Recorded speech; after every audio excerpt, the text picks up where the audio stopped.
Hello, time for story time with Grandma. If you remember, we're doing a chapter book, and it's called Freckle Juice by Judy Blume.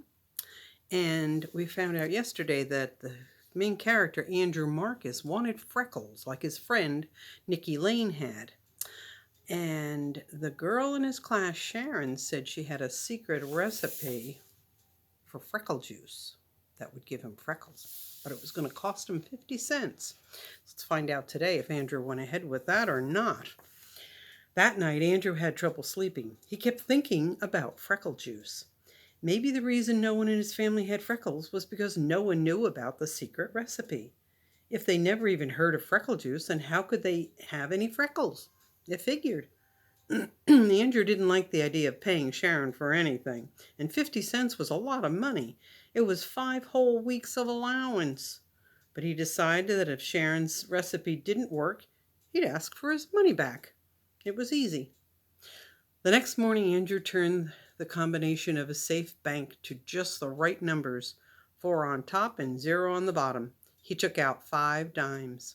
He wrapped them in a tissue and stuffed the whole thing in his pocket. He didn't have time to wash his ears or neck or anything. He wanted to see Sharon before the last bell rang. "Bye, Mom," Andrew called. "Andrew Marcus, wait a minute." His mother hurried over to him. She almost tripped on her long bathrobe. The curlers in her hair scratched Andrew's face as she checked his ears and neck. "Please, Mom, can't we skip it just this once?" Andrew begged. Mrs. Marcus stepped away from Andrew. She pointed a finger at him.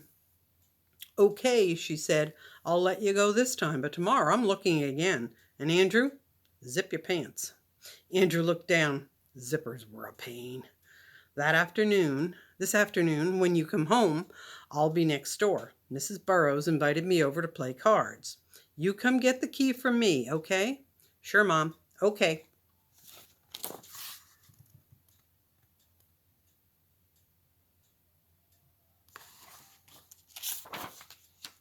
Andrew raced to school.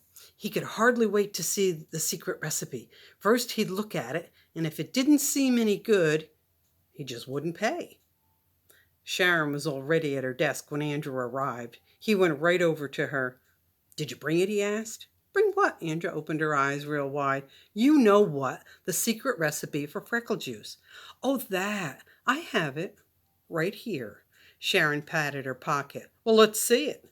"Do you have the 50 cents?" Sharon asked. "Sure. Right here." Andrew patted his pocket. "I'm not going to show it to you until you pay," Sharon said. Andrew shook his head. "Oh, no. First, I want to see it." "Sorry, Andrew. A deal's a deal." Sharon opened a book and pretended to read. "Andrew Marcus," Miss Kelly said, "will you please sit down? The second bell just rang. This morning we'll begin with arithmetic. Nikki, please pass out the yellow paper. When you get your paper, begin working on the problems on the board." And here's the picture of Andrew's mom checking him before he went to school.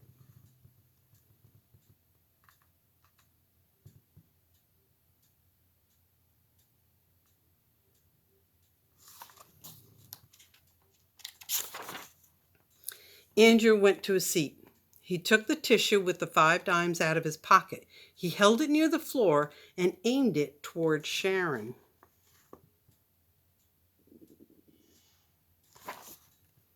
She sat in the next row. Sharon stuck out her foot and stepped on the tissue. Then she slid it over until she could reach it with her hand.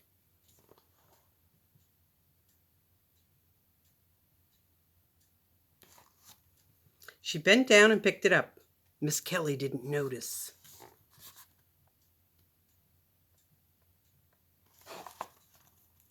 Sharon counted the 5 dimes. She took a piece of folded up white paper out of her pocket and threw it to Andrew.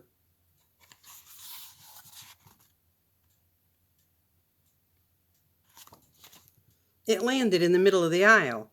Andrew leaned way over to pick it up, but he lost his balance and fell off the chair.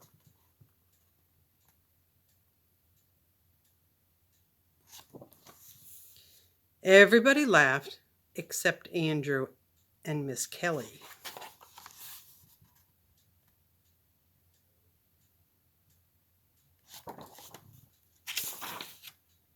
Miss Kelly sighed.